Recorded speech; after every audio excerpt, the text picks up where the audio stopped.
neighborhood. Small town feel with big time ideas. After all, you are entitled to Brad's opinion. Here's your host, Brad Allard. Well, we're back after a fun day yesterday. Did you get any comments, Josh, about the show on your end? I don't think I did. I got a handful. All right. Yes, but I'm glad you're having to deal with that. It wasn't all bad. Okay. Even the ones that disagreed were tactful. So, it's okay. We had a politically based show yesterday. So. When I don't have guests and whatnot, I rant and rave about those things in the world. But today we have Debra Brakel, right? Brakel. Mm-hmm. Okay. If you insist. Debra Brakel, she is the HR director at Joshua ISD, and we're going to talk about what they look for in teachers, where they get them, all the other issues. Also what has changed since I've been teaching in 1988 is when I began. And how different now things are in terms of how one becomes a certified to teach and whatever else. Because back then it was like only one path, and now you have multiple paths. And we're going to talk about, is there really any difference? Is it a preference you would have? Anyway, but right now we're going to talk about our sponsors because they make all this possible. I don't know if you've eaten at our place. Do you live in Joshua or close to it, I'd assume? Mm-hmm. In Crowley. Okay, so you know our place. Yes. Yeah. The one down the street from us, and then the one in Burleson was the one I usually go to, and then one in Cleveland, and one in Mansfield. Otto and his brother run those shops. It's a great place, great food, great service, all the above. And also he runs Gina's Pizza in Burleson. I don't know if you've been there, but I have heard great things. I have not. Well, good. Well, if you're over there, you just want to get out of town sometimes, you come over to Burleson. Gina's Pizza is a really good place to go because it's relaxed atmosphere, plays blues music. You can watch the ball game if that's your thing. He doesn't have, like all these screens blowing it at you like a sports bar that just drives you nuts. And the pizza's really, really good.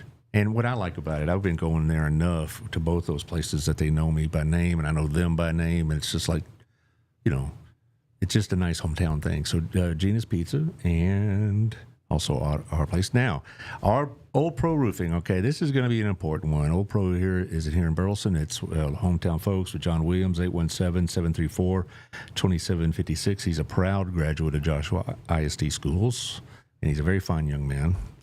And we had some weather last night. I don't know how bad it was here because I was in Dallas. I was teaching in my night class over in Dallas, and I got caught in Armageddon over there. I mean, they had to close some roads, close highways, which shows you how bad the flooding was, and it was intense. But I said, no, by golly, I got a podcast to do, so I was going to make it. So anyway, 817-734-2756.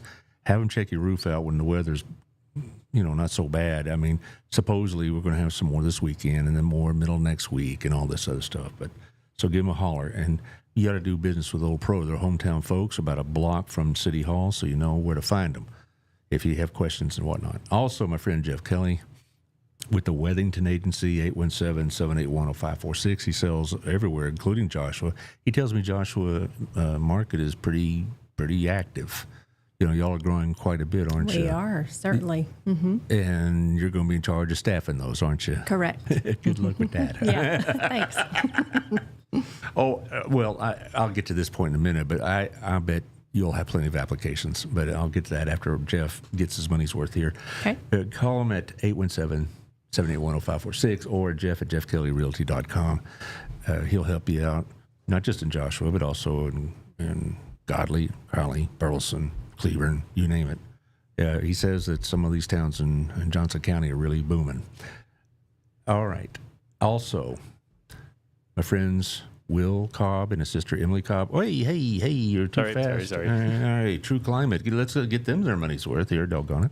682-244-2019. You'll talk to Emily, and I'm going to have them come out in about 2 weeks to come check my air conditioner, which is a good idea. You need to check it out routinely. Now, it doesn't have to be every month, but you should do it roughly 1 year, 14, 15 months, she tells me.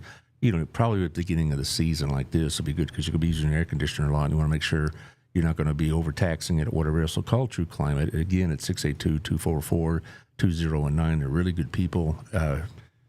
Emily's a former student, and so I knew her back then, so to speak, and they can help you with all your HVAC needs. And now you could put this one up. We started, well, I didn't, not we, Rod Lewis has started the Burleson News Express, a print newspaper. You probably, how long have you lived in the Joshua area, you said? About 30 years. So you remember the Joshua Star, right? And then we had the Burleson Star and all the Star papers around here. And, of course, they're all gone, right? He's trying to bring back print newspapers, not just online. And I think it has a chance because I know a lot of people, particularly my generation, that miss newspapers. You know, they may get their quick news online, but, you know, to be able to sit down, like you're at the coffee shop, you're at the hair salon, you're at the mechanics or whatever, and, you know, scrolling on the phone, that's great. But have my newspaper in your hand and have articles about your hometown folks is a good thing, plus hometown ads.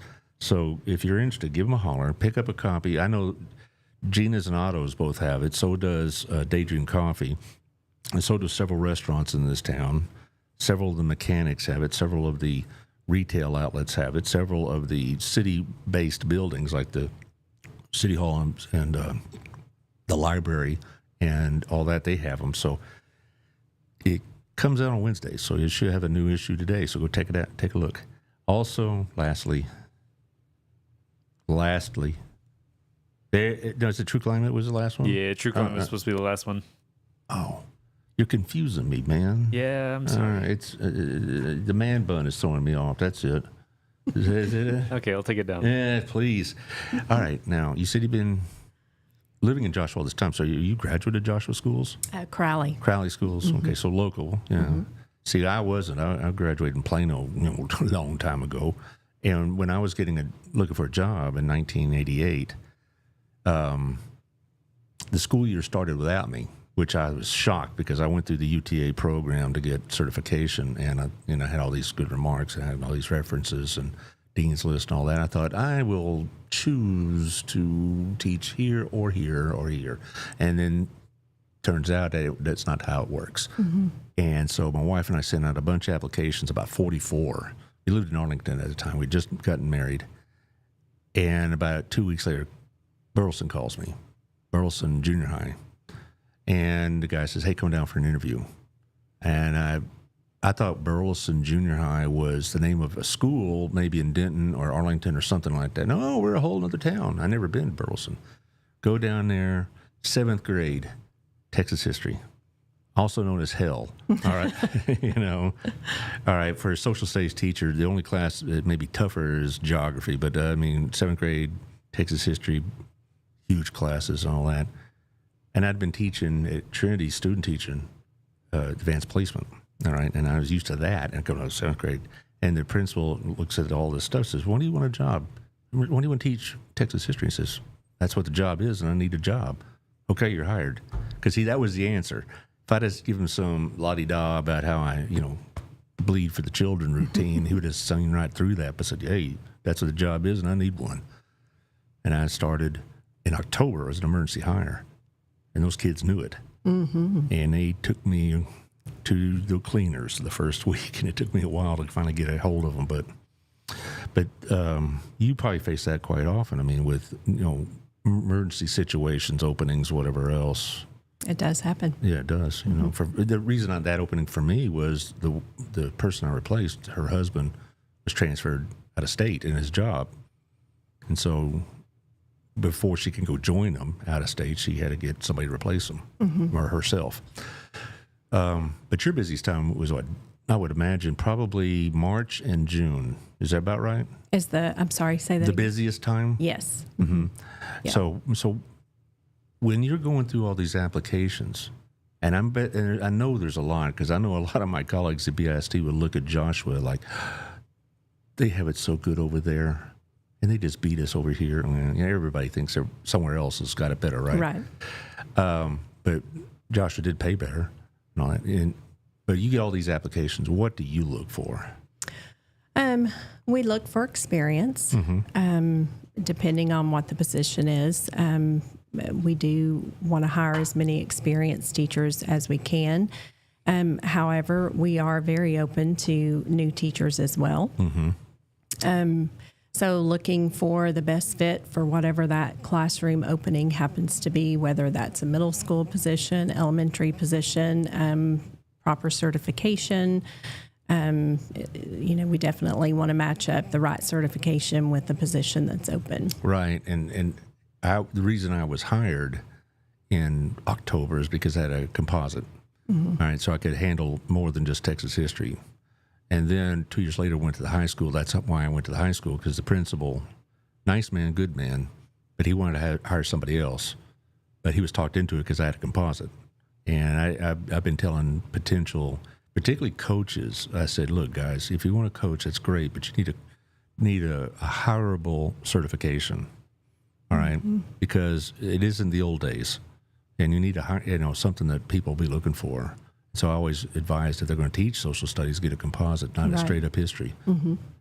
And most of them do now, but not back then. Right. Yeah. So, but so when you look at the application for a job, does the school itself they came from make a difference to you? Not necessarily.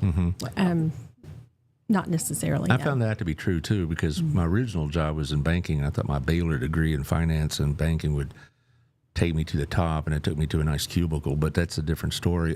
But when I was applying for that job at all those other jobs, they were like, we need somebody that has the certification and a college degree. Most of my peers came from either North Texas, Tarleton, or UTA. Which is fine. I went to UTA to get my certification. So it isn't like, okay, this school versus this school. If, I don't know, some high-ranking, well-known school is nice, but it isn't necessarily a deal maker for you then. Correct. Okay. And especially now in the day, and I know you alluded to this a few minutes ago, but with alternative certification being so popular, and we actually hire more alt-cert people now. Really? Yes. Why is that? I mean, because back in my day, there were only alt-cert was an emergency situation.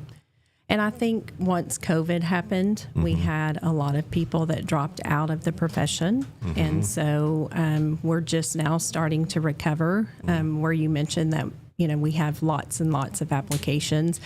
That did used to be the case, not so much anymore. Really? That's surprising. Yeah, like I said, it is getting better, but we did have a lot of people that dropped out of the profession, and so we've been looking for different alternative options as far as hiring people, but alternative certification is definitely a very popular option. Well, when I began my process, it was 1986. Okay, I've been in this a while. I was in the finance business, so to speak. I got my banking degree, and I wasn't a banker, but I was in the finance industry, and I didn't like it.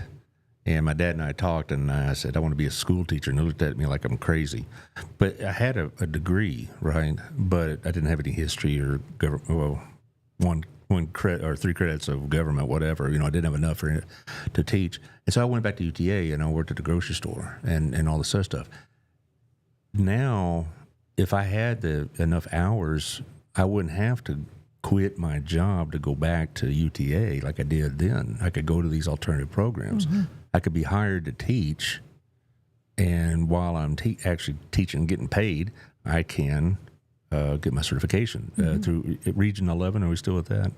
Region 11 is an option. There are multiple different options. Teachworthy, I Teach. Yeah, that's the one I remember.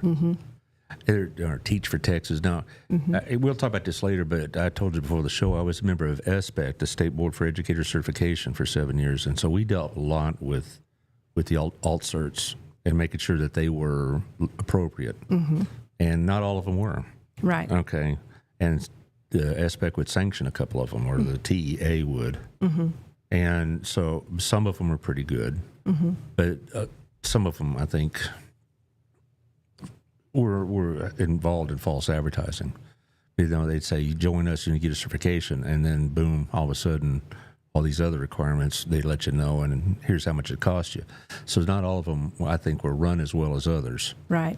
But I've asked others, would you notice a difference in a teacher if you just saw this person teach? Would you know that this person was trained in a university situation or with an alternative situation? And the answer is becoming less and less clear, right?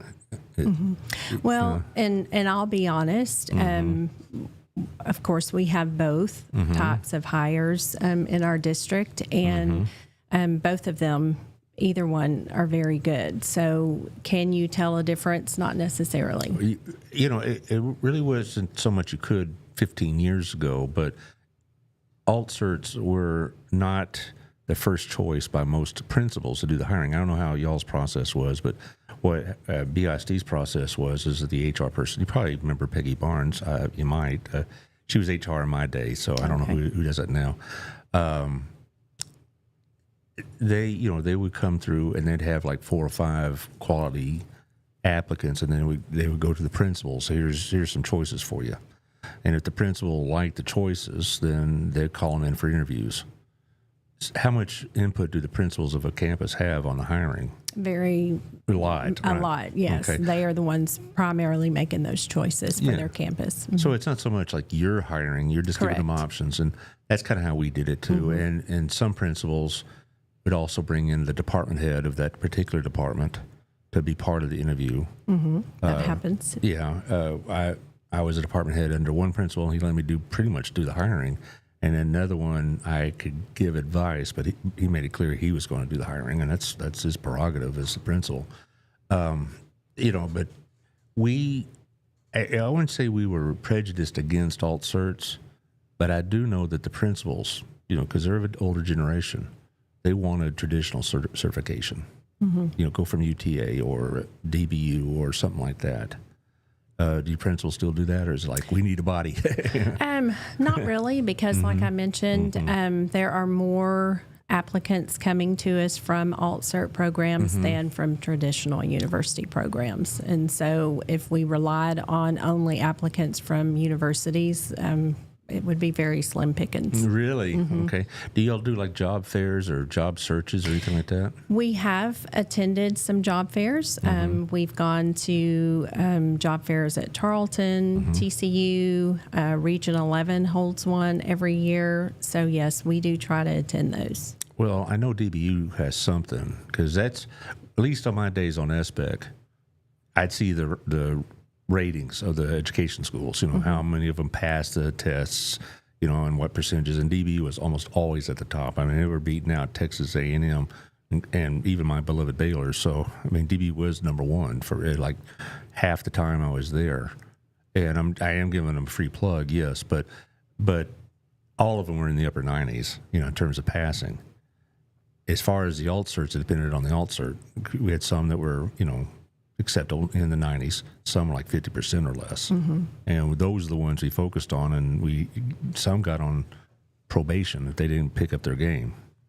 And it's interesting now also, a lot of the community colleges are involved in training teachers as well. Y'all go to that route very often? No, not very much. Yeah. Well, it's not that they're getting a 4-year degree, but they get a start there. Right. And then they go to somewhere else. But I know Hill College does it. I know Dallas College does it. They get involved in teacher training a lot more. But so here's another thing that's really grown quite a bit in the last decade or so, at least as far as I can tell. Somebody that has additional certifications other than just in their subject will have a lot better chance of being hired, right? Correct. Much more marketable. Which one do y'all would wish everybody had? Well, it depends. Special ed, yes, if someone has special education, that's great. We have 2 bilingual campuses, so we definitely look for bilingual certification as well. That's an added plus, but I would say probably the special education. Most of the teachers my age did not have special education as a certification, but we had to go through training. Now, I guess if you want to call talented and gifted special education, but that's not what most people are thinking of. Right. They're thinking of children with special needs. Correct. Even though technically speaking, TAG and all that is considered special education. But and I had to go to Texas Women's and get 6 hours for training and all that, but that was way back in the early 90s. But I just know that almost every training certification we had. Flies are still here, Josh, by the way. I know. All right. We've had flies all week. Uh-oh. I don't know. You must be, I don't know. You got any rotting food back there or something No, like that? Okay. absolutely not. Okay. Someone keeps letting them in. Okay, fine.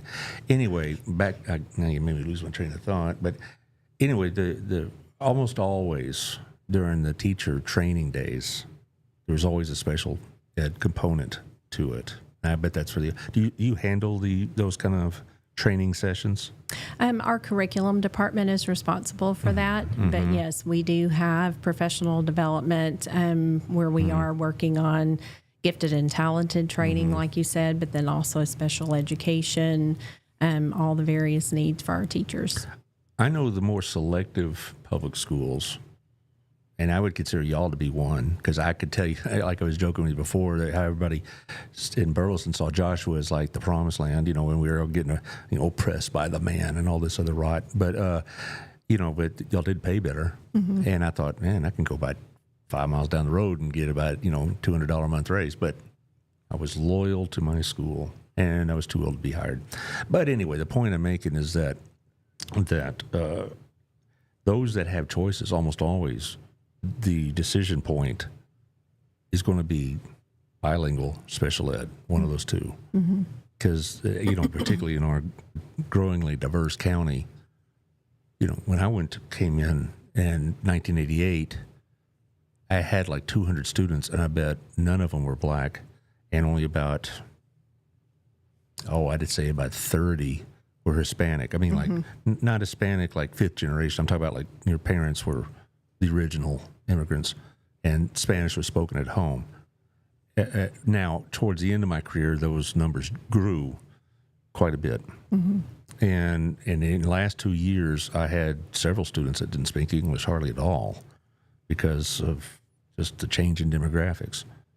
So, when y'all put a job posting out there, do you say, this is what we greatly prefer, is ESL or special ed? We do. And all of our teachers, we do require, for most of our subject areas, that they have ESL certification, that they're certified ESL. If it is a bilingual position, then of course, yes, we are looking for the bilingual cert, and we do pay a stipend for bilingual certification. So for like a straight up math teacher, though, does it, like, you're hiring somebody for 10th grade algebra, does that teacher need to have ESL?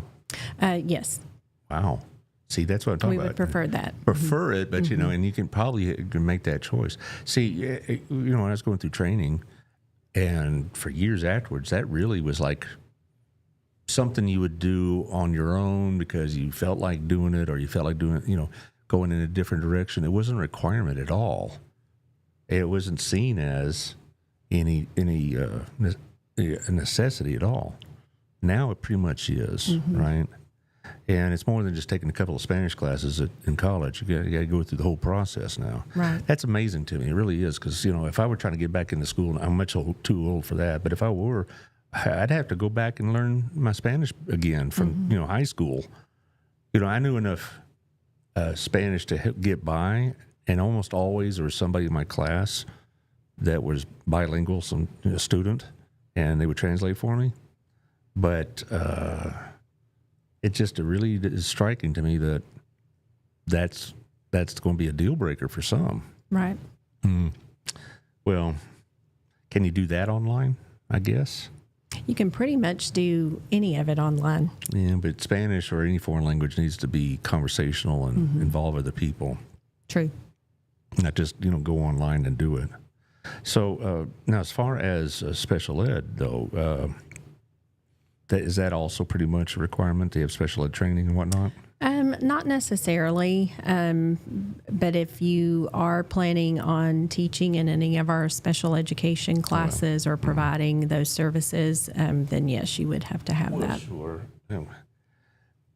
Somebody named Tara Province Glossop is watching. Is that a friend of yours by any chance? Okay. It must be a Joshua resident or something like that. A lot of people say they're watching, and sometimes I know them, sometimes I don't. Our friend Darren Ash in Cleveland, who's a regular listener, he's up there. He says, good afternoon. This is, I know, not part of your job description, but are y'all an open enrollment school system? Yes, we do take transfers. Transfers. I mean, in my day, the only transfers we would take were if their parents worked in the district. If your parents worked in the schools but you lived in Mansfield or Crowley or something like that, they could come to Burleson schools. But other than that, it was very difficult. Now it's most school districts I know Cleburne is, and I know Burleson is now. They're taking them from everywhere. Right. And it's interesting. And I will bet a whole dollar y'all are getting more than what you're losing. I bet more are coming in than leaving. Now, as far as, I don't know, this is also probably not in your job description as such, but are y'all feeling the impact of people investigating vouchers and homeschool and things like that? Yes, and I'm sure that's going to happen more and more. With it being fairly new, we haven't felt the impact of that yet, but definitely we are looking to see how do we fight that? How do we keep our enrollment? How do we keep our students? And what can we offer to keep them in the district? You probably, as far as I remember, you didn't have a lot of turnover in the teaching field, so. Right. Because I do know of some of my peers that would make applications to Joshua for various reasons, advancement, better money, closer to where they live, fill in the blank, right? But it was very difficult. I know that I was acquainted with several members of the high school social studies department, and they were going to be there till they died. They were not going to leave that. They're going to have to, or maybe retired, but they were there. I mean, a very veteran staff. Right. And that tells me a lot when you have a staff there that's been there that long, that there's not a lot of turnover. Right. And we're very proud of that. We have a high retention rate. Since we've moved to the 4-day work week, I think that has even added to that retention rate as well as recruitment. Yeah, I was talking to Kyle here. You be quiet over there. You're dominating the conversation as usual, Kyle. I was talking when I first met him, we were talking about the 4-day work week. And when I first heard y'all were doing that, I wondered how the community would respond more than the teachers. Because, for a teacher to work 10, 11-hour day is kind of normal. And if you get it's Mondays, right, is the day y'all? Correct. Okay, right, okay. I wondered how the community would react because, you're going to have daycare for some and all this other stuff. But from what Kyle tells me, the community really has embraced that whole thing. They have.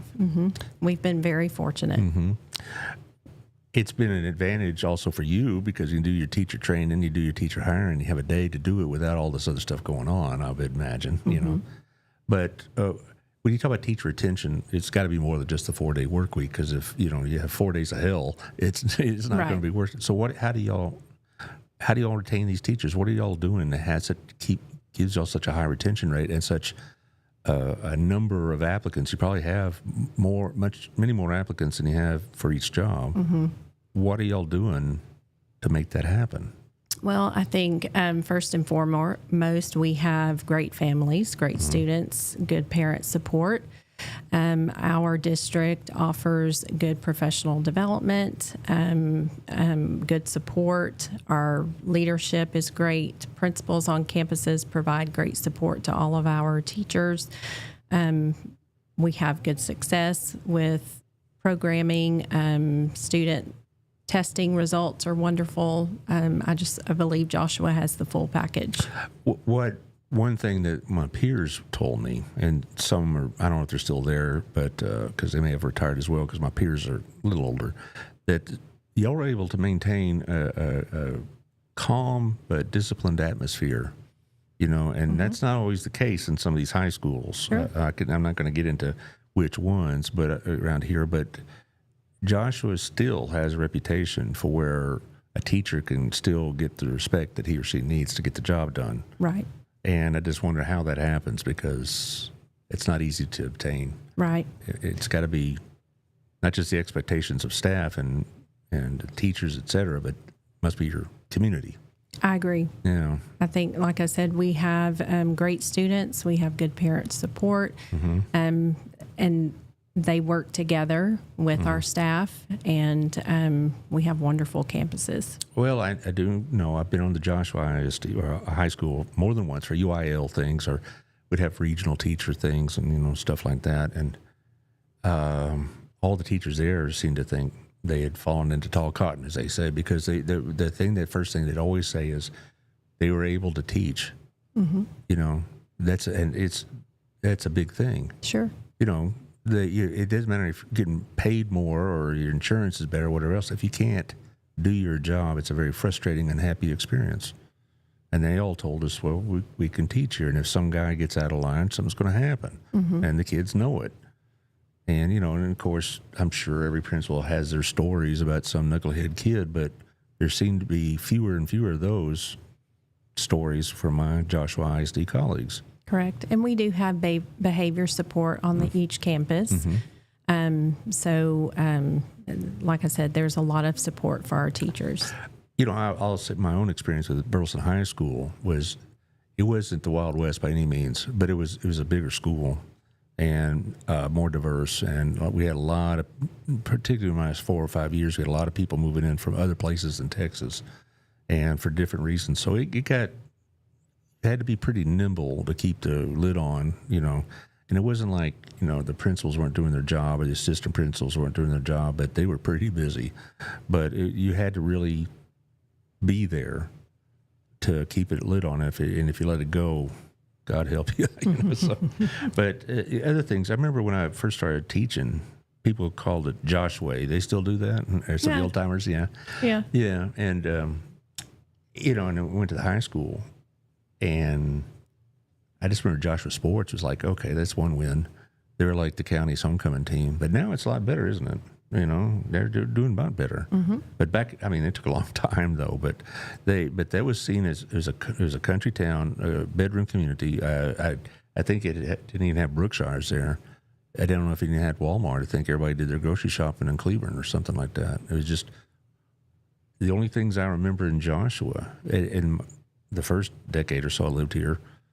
The Dairy Twin, some taco joint, you know, that kind of thing. And so, but y'all are growing like gangbusters now, right? Definitely. And that reflects in probably making you busier too, right? Correct.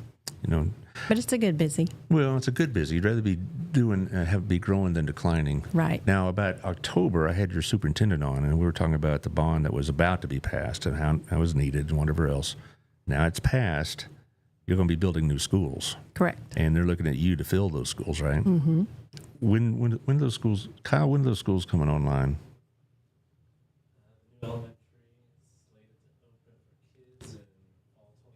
Fall of 27 for the elementaries. And shrewdly, you're putting them in Burleson city limits. I like that, because that way I'm going to have the mayor on Monday, and I'm going to say, hey, how do you feel about building out infrastructure for Joshua schools? Just to irritate him, you know, yank his string a little bit. But you know, I just thought, no wonder you picked this man for superintendent, you know. We have 3 elementary schools all right next to each other, but they're all in Burleson. But that's where the growth is, right? Correct. Yeah, so you're going to be busy in these schools, because if you're doing more than one school, there's going to be a flood of applicants. Right. And so job security, I guess, right? For sure. Now, I mentioned my SBEC days. You don't deal with SBEC particularly often, do you? Not very much. You no. know, just maybe on more unpleasant matters, I might say. Yes. Yeah, I would mostly. Say. Yeah, okay. Well, for those who don't know what I'm talking about, it's State Board for Educator Certification, and I was on it from 09 to 16. And I like to joke about my good friend Rick Perry put me on the board, even though he wouldn't know me if I, you know, kicked him in the shins. But you know, how I got on that board was they needed somebody from this area, a teacher from this area. And there was a person in my Hill College class, an older fella, that worked on Perry's campaign. And they called him and said, we need somebody from your area. Do you know any teachers on there? So, yeah, I just had, you know, there's one here. I just had his class. You know, I taught at Hill for about 20-something years, dual enrollment and 9 classes and things of that nature. And so I went and got through this very preliminary security background check, and boom, there you are. And one of the things we had to deal with was maintain the standards of what would be considered eligible for teaching, okay? And sometimes the state legislature would say, no, we want higher standards, and we have to say to them, you know, every time you bump up the GPA requirements, you're narrowing the pool of applicants, okay? What is it now? Is it because I know when I left, it was 2.75 is what the requirement was to get into a certification program at the university level. Mm-hmm. Is that what it is now? Yes. And so when they gave us that instruction, we had to put it into the verbiage and put it in the deal. But we also had means of there's 15 of us. We had the ability to make changes ourselves. One of the biggest changes we had in early in my tenure was social media. And how is it used in the classroom, and how is it used between teacher and student, and all that other stuff. I'm sure y'all have pretty strict rules about that. Mm-hmm, correct. Well, you're welcome then. Because Kyle appreciates that. Yeah, well, the thing about it, back in like 2009 and 2010, myself included, many teachers had open accounts in Facebook, and if one of my students friended me, I'm sure why not? Because I don't put any junk on there, and I don't put myself in getting drunk or something stupid like that. But we started getting stuff at SBEC, the abuses of that. And so we changed the rules. So it's a lot stricter now. Mm-hmm. That's just one example. And then you had the unpleasant part, which is the appeals from the administrative law judge rulings by either TEA or the defendant. Right. And we weren't in a position to say guilty or not guilty. The position we were in is, does the punishment fit the crime kind of thing? And sometimes we'd say, you're only giving them a year for this, 2 years, bam. Something like that. Or you're giving only a temporary suspension? No, we're going to give them 5 for this one. Or it'd go the other direction. Say, wait, that judge was a little bit harsh. 3 years? No. It's time served plus a year. The number one thing we dealt with was contract abandonment. Mm-hmm. A lot of people think we're talking about really nasty stuff, and every now and then you get that, but almost half of them were contract abandonment. You probably get that too, and you just want to throttle them. Particularly when the oil industry started booming, the fracking around here started booming. We were getting a bunch of those in 2010, 11, 12, because all these teachers said, I can make more money being a roughneck than I can teaching these hoodlums. So, anyway, but you don't really have to deal with them very often. But SBEC was a great experience, and we had administrators on there. So if you ever had a chance to serve, it'd be worth it. Interesting. Well, we'd meet, depending on if his legislature was in session, would meet about every 2 months. If not, it's about once a quarter, and I really got a really good look at the bigger picture of the TEA and how things work. And you deal with the TEA in a lot of other ways. Mm-hmm. So here's another thing. I don't know if you were around for it. You were a teacher for it when No Child Left Behind became a deal.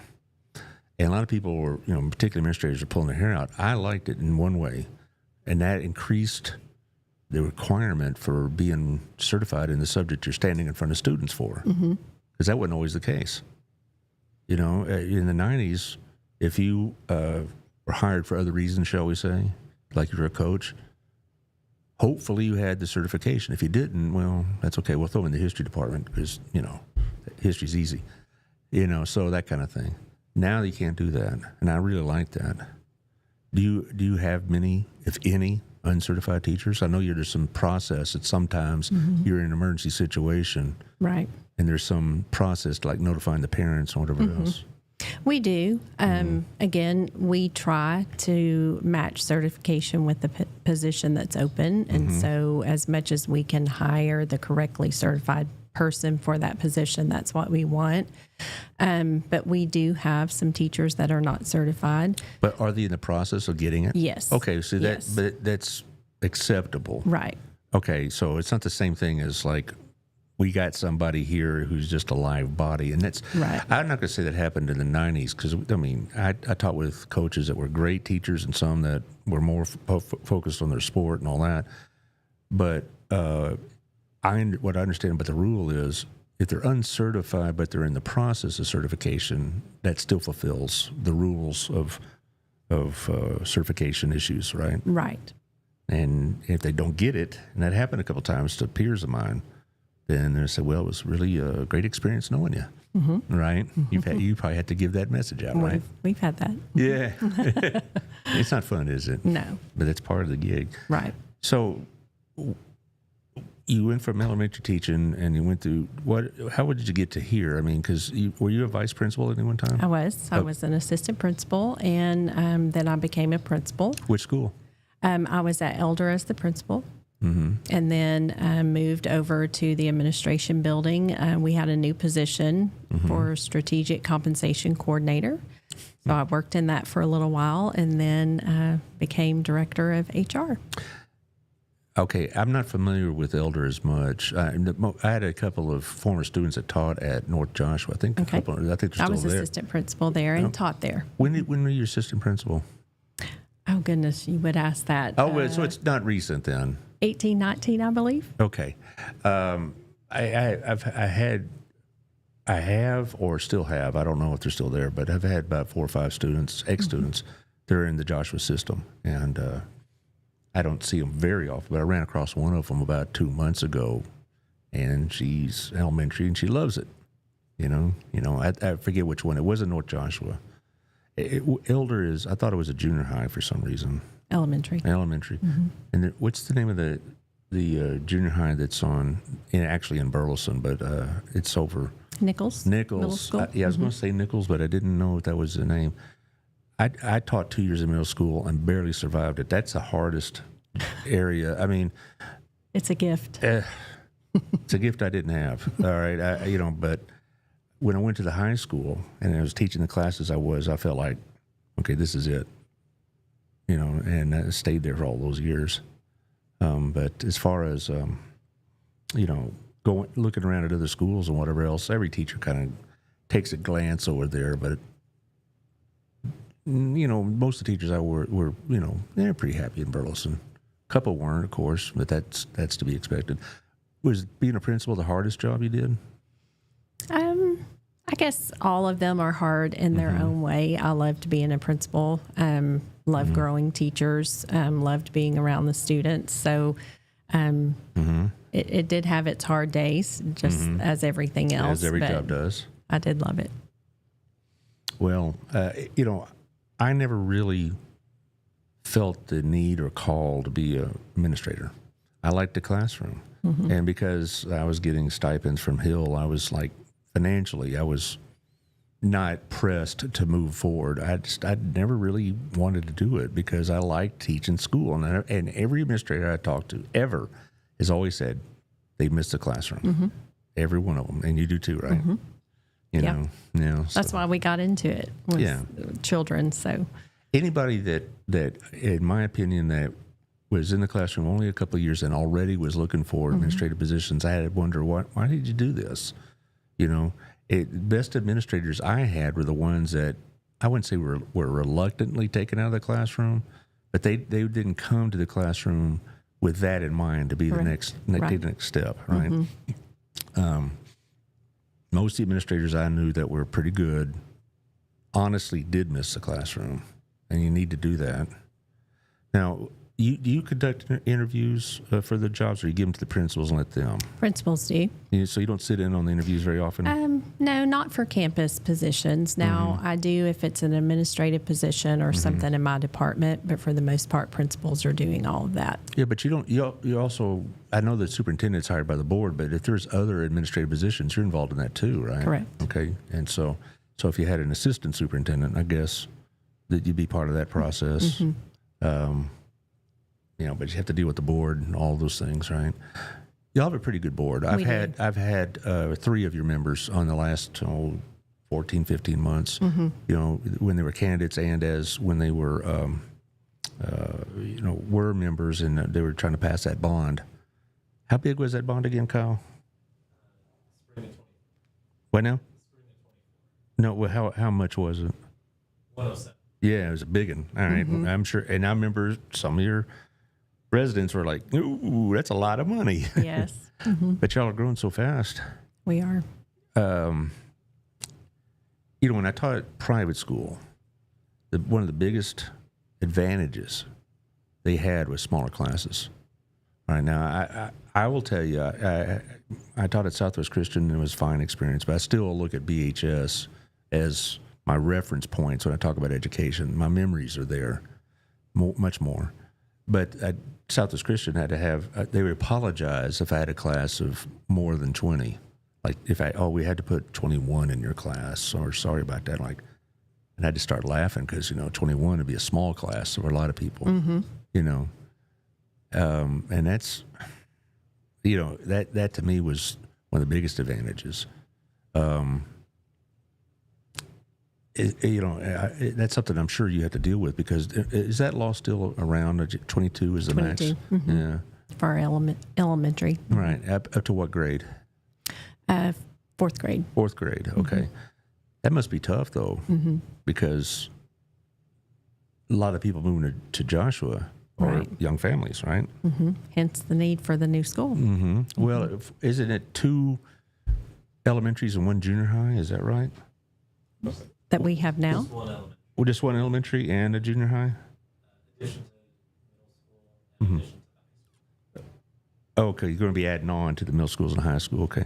Sooner or later, you're going to have a bigger high school, aren't you? I mean, my advice, since you didn't ask, stay a one high school town as long as you can.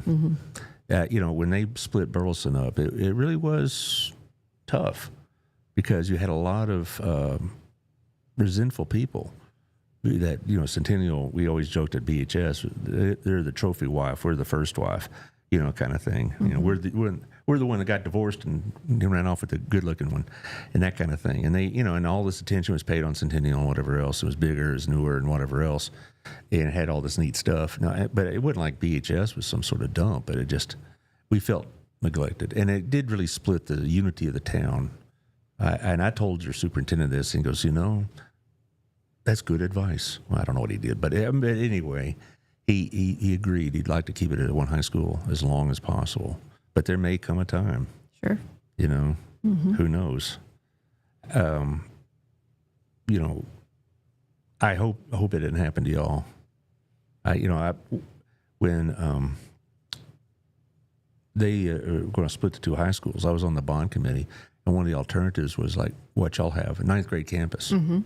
And the superintendent at that time rejected it outright, which I think is still a mistake in some ways. But that's 15 years ago, so I better get over it, huh? But anyway, so I'm going to let you finish this off. When a teacher, well, I'll tell you what I need to do. There's a couple of nonprofits I need to address, because that's part of the show. And then at the end, you can summarize some of the things y'all have. What do you got, Josh? We have some stuff going on. Yes, we have the Center for ASD, our autistic center. I would imagine some of your Joshua residents avail themselves of this service, because they get a lot of people from the region for their autistic services. And when I first met them, I thought it was just for kids, but no, it's for all ages.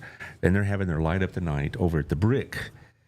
Okay, and it's going to be April 11th, and it's going to be from 6 to 9, and it's a real big deal. You don't want to miss it, because they have carnivals and games and face painting, and they got DJ Tay, or is that what they called it? I forget. Yeah, DJ Tay. DJ Tay. I thought it was T.I. or something, but see, I'm an old coot. What do I know? And they're going to have a real good time. This is their 5th one, and it's coming, an expected event, so to speak. Also, on the 26th, we have Walk for Life for Next Step. I don't know if they sent us any materials yet, but we all know it's coming. Also, I believe the first Saturday in May, we have, well, I was going to get to this in a minute, but anyway. Gotcha. First, well, let's leave it up there. Anyway, first Saturday in May, I know that we have City on the Hill with the Crazy Eights. And then, of course, this is something that I mentioned to the superintendent, maybe you would be interested in as well. This is the Burleson Opportunity Fund. Are you aware of what that is? No. Okay, we raise money for scholarships for BISD. Well, not just BISD graduates. If they're graduating from a school and they're in the BISD zone or the city of Burleson, so even Joshua kids are eligible. Okay. We provide scholarships to Hill as best we can. As far as the money goes. And you were talking about COVID. Kind of changing how you do your job. Well, it affected us. We're about to come out of the COVID hangover, if you will. Sure. But we're having a golf tournament May 1st. That's what the whole thing is, and we're still looking for some hole sponsors. Some, get a tent by the 10th hole or whatever, and you can, advertise your business or whatever else. We're talking about $200 a person or $800 for a team over at Hidden Creek on a Friday morning, 9:00, May 1st. I do know that when I was talking to one of your board members, we were doing something similar to this, and we mentioned it, and he thought, "Wow, what a great idea!" Because do y'all have an early college program yet? I mean, I know you have dual enrollment, I'm sure, but do you have like a campus for it? Like Burleson opened up about 3 years ago. No. Okay, is that planned at all? It's talked about, but right now we just have our students that participate with Hill College. Well, when I was teaching night at Hill, I had several Joshua ISD students, and they would be jealous because sitting right next to them was somebody from Burleson system, and it's getting paid for. And they thought, wow, what a great deal, And the parents loved it, because they, before the early college program in particular, they can knock off like 2 years worth of schooling or at least 1 year. Right. And save them a heap of money. Right. And we do have students that are doing that with Hill. Yeah. My friend Sanford Mason says, interesting show with good information. He runs the American Legion here in town. He's a good guy. So take care of yourself, Sandy. But that has really been a real big deal. I know the Cleburne community, it's related to the schools, have talked with us. How did you get this started? Well, we've been doing it for about 15 years now. And we also have a big breakfast that we raise money in October, things like that. Anything else? I think that's all for the nonprofits, Yeah, right? I think that's all we got. Okay, good. All right, we're about done. So why don't you just finish off the last few minutes? How do people contact you if they want to get a gig? Because somebody's going to hear this and say, hey, I know somebody needs a job. Okay. All right. And you say, well, it's just February. I know how this works. A lot of, particularly coaches, will be moving on in March because that's where they do things. So you'll be hiring a bunch of people then. And then you have that deadline, I guess. Is it 45 days? Before instruction starts. Right. Before. So it's not I always got confused. Was it before the first day of school or the first day of in-service? First day of instruction with students. Okay. So that was almost always late June. And you always had those last-minute departures. So I know it's a very busy time, June and July and all that. How do they contact you? What would you be looking for? Do you have anything right now that y'all need? Okay. If you go to the Joshua ISD website, we have a tab on there for careers that has all of our positions listed. We already have some pool positions, so just general elementary positions, special ed positions. We have paraprofessional positions listed. We have a few counseling things open. So, yes, right now we do have some positions open. Counseling, that's another one I thought would be tough because a lot of people think it's listening to the kids' problems, but it's a whole lot more than that. Correct. Particularly with testing and schedules and all that. Ugh. And so should they call you directly or just make the application? You'll see it, and you'll give it to the appropriate principal if they have what. And they're always looking. So when they have positions open, they're checking that applicant pool daily.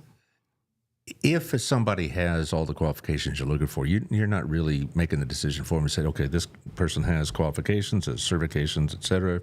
They fit our parameters of what we want in a teacher. Boom, you send it off to the principal. You don't self-select or whatever.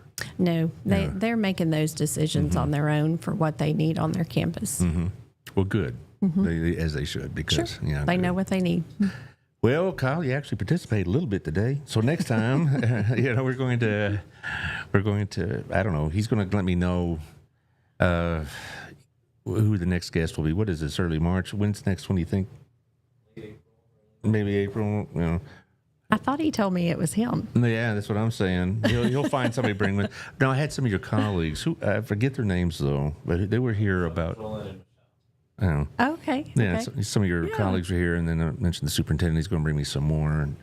And one of my good friends, close friends, is Jonathan Moore. Okay. He's one of your instructional coaches, and he was with us at BHS for a long time. Fabulous. And yes, he was he was a local legend, very much so, a beloved teacher. And when I found out he was leaving the classroom to go to y'all, I thought, well, it's definitely our loss and y'all's gain. For sure. He's great. Yeah. So I don't know. I let Kyle choose, though, because, he has a plan. I know, a very intricate plan, no doubt.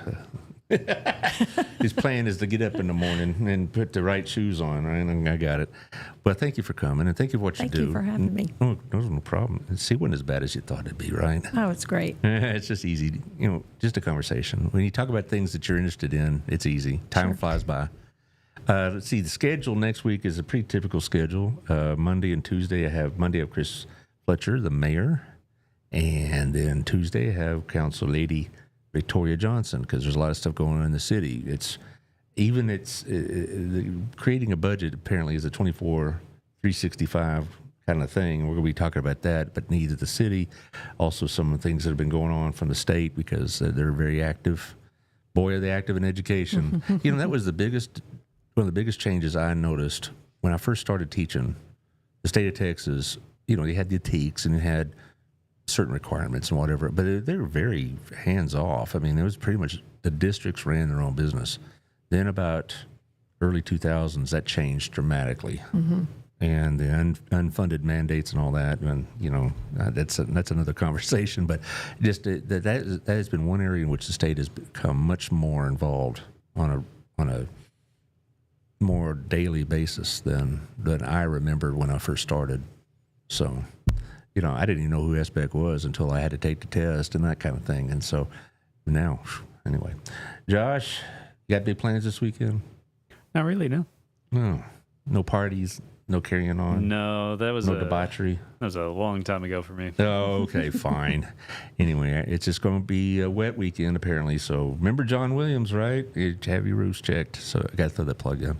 Thank you for coming, and thank you for what you've been doing. Oh, that's quite right. Thank you for serving the public all these years. I mean, that's, a lot of people, kind of take it for granted, I think, because that's all right.